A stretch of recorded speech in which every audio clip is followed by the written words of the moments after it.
Meus prezados amigos e irmãos, eis-me aqui outra vez para continuar o estudo do livro do Apocalipse. Hoje nós terminaremos o estudo sobre o capítulo 17, que foi dado na aula passada e faltou o término dele.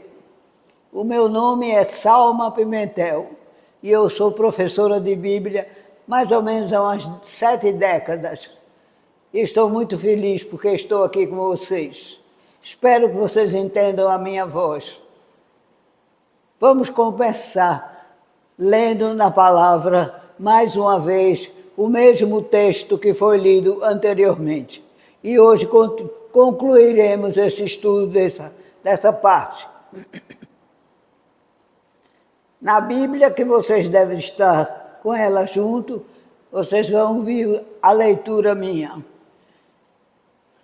Capítulo 17. O título dele é A Queda da Babilônia, a visão da grande prostituta assentada sobre a besta. Versículo 1 ao 6, que eu vou ler agora. E veio um dos 7 anjos que tinham as 7 taças e falou comigo dizendo-me: vem, mostrar-te-ei a condenação da grande prostituta que está assentada sobre muitas águas, com a qual se prostituíram os reis da terra, e os que habitam na terra se embebedaram com o vinho da sua prostituição. E levou-me em espírito a um deserto, e vi uma mulher assentada sobre uma besta, de cor escarlate, que estava cheia de nomes de blasfêmia, e tinha 7 cabeças e 10 chifres. E a mulher estava vestida de púrpura e escarlata, adornada com ouro e pedras preciosas e pérolas, e tinha na mão um cálice de ouro, cheio de abominações e da imundícia da sua prostituição. E na sua testa estava escrito o nome, Mistério, a grande Babilônia, a mãe das prostituições e abominações da terra.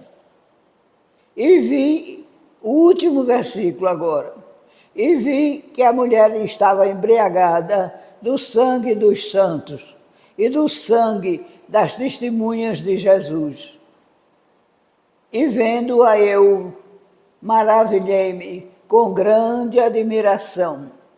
E aqui nós concluímos o trecho que vai ser explicado hoje ainda para término desse trecho, de capítulo 17, de 1 a 6. Agora vamos ler o livro. O título dado no livro de Apocalipse, a cidade de Roma, a grande prostituta, pode ser estranho aos nossos ouvidos e ao nosso entendimento. Mas Deus sempre se apresenta como a amante do seu povo. A igreja é considerada a noiva do Cordeiro. Roma abandonou seu Criador e prostituiu-se com o demônio. E Deus não perdoa infidelidade e nem que o troque por qualquer outro ser. Outra coisa estranha para nós é que João afirma ser levado em espírito a um deserto. A explicação, ainda que seja pouco clara, é a verdadeira. O profeta é um ser escolhido por Deus e a ele são dados poderes singulares. Ele vive no Espírito, ou seja, em estreita comunhão com Deus. E a ele são dados poderes singulares. e seus horizontes são amplos, apesar de viver junto com os homens. Na cidade, é um espectador da eternidade. A ele, Deus dá a capacidade de ver o futuro e terras distantes, no tempo e no espaço, pois só deste modo ele poderá contar aos homens o que os espera. Os grandes homens de Deus tiveram suas visões no deserto, como João. Por exemplo, Moisés. Êxodo, nós encontramos em Êxodo, capítulo 3, versículos de 1 e 2. Elias, 1 Reis, capítulo 19, 4 a 5. João Batista, em Lucas, nós encontramos capítulo 1, versículo 80. E Jesus, que está em Mateus 4, 1. Como está escrito, a roupagem da mulher é um símbolo da riqueza e do luxo. Nos tempos antigos, púrpura e escarlata eram roupas caríssimas e só os ricos podiam comprá-las. Muitos estudiosos veem nessa figura o Papa, cujas vestes são esplêndidas, mas não seria essa a intenção de João naquela época. Na testa da mulher estava escrito mistério. Como em grego a palavra mysterion não significa necessariamente algo misterioso, conclui-se que para João era um nome desconhecido ainda, o que a mulher trazia gravado na testa. Mas, para nós cristãos, conhecida a chave, é melhor o entendimento. O nome Babilônia é, na realidade, Roma. Nesse capítulo, a história na qual se usa o nome de Babilônia é a história da cidade de Roma escatológica. O copo ou cálice de ouro que ela trazia na mão estava cheio de imundícias. E o que devia conter vinho delicioso trazia abominação, que significa repugnante, detestável, desolação. A imagem que João usa para descrever Roma não é exagerada, pois Sêneca, o mais grande filósofo romano, e Tácito, o mais famoso historiador romano, chamavam Roma de um lugar de todas as coisas atrozes e que vergonhosas convertiam. Era um lugar onde tudo convertiam para pecado e sujeira e imoralidade. Essa é a cidade onde o cristianismo se impôs. E muitos seres humanos passaram da vida depravada e pecaminosa para uma vida de ordem e pureza. Foi milagre da cruz, pelo Evangelho poderoso e redentor.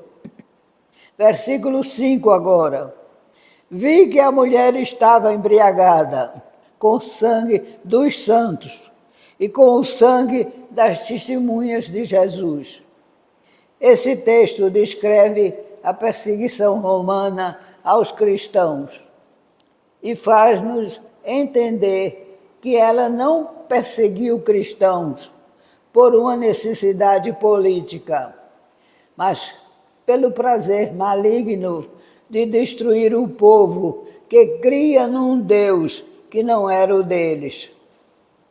Quando Nero, o imperador, destruiu Roma, mandando queimá-la para se consagrar tornando a reconstruí-la, houve uma perseguição aos cristãos, que pagaram por seu ato translocado, covarde e medroso da reação dos romanos.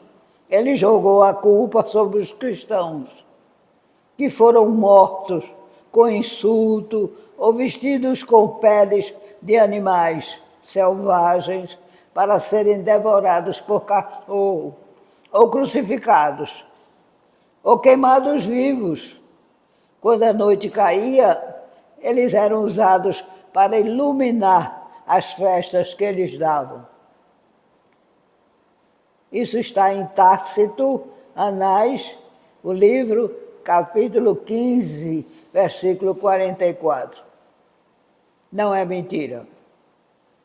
Tácito não era simpatizante do cristianismo, mas dá um testemunho valioso de que Roma, na época de Nero, estava bêbada com o sangue dos mártires. João não levanta, portanto, acusação imaginária. Mas, apesar disso, ele descreve uma perseguição não do passado, mas do futuro escatológica. A perseguição de Nero foi terrível, mas de curta duração. E a perseguição que nós estamos estudando agora foi descrita por Jesus como algo, abre aspas, como algo que nunca houve e nunca haverá igual, fecha aspas. E aqui termina o estudo, terminando o estudo do capítulo 17 até o versículo 6. Finalmente vocês vão entender melhor toda a parte que foi omitida na última aula, que agora nós demos, fechando o ciclo para complementar tudo que vocês podem entender. Muito obrigada.